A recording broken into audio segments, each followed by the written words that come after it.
Nelayan setempat melaporkan bahwa pagar tersebut menghalangi mereka untuk melaut dengan leluasa.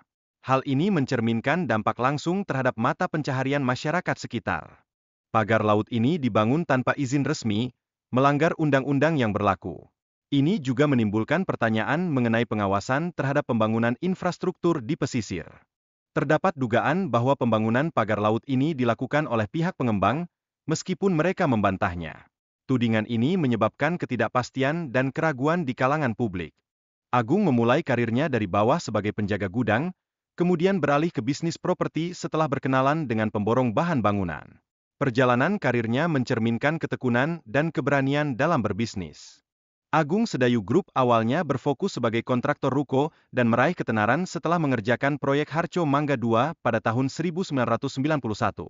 Proyek ini menjadi titik awal kesuksesan perusahaan.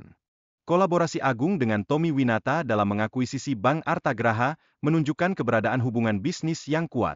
Keduanya juga bersama-sama mengembangkan kawasan elit seperti Pantai Indah Kapuk.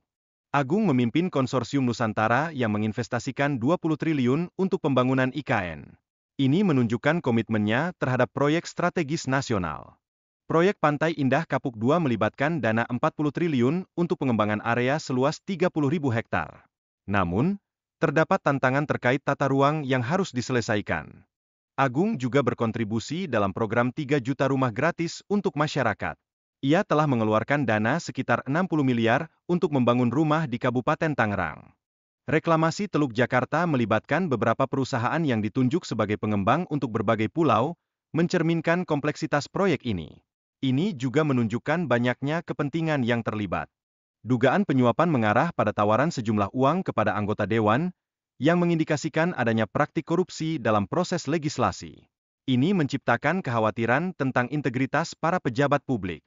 Akibat dari kasus ini, beberapa pihak telah dijatuhi hukuman penjara, termasuk Muhammad Sanusi yang mendapat hukuman 7 tahun. Tindakan hukum ini menunjukkan komitmen KPK dalam memberantas korupsi.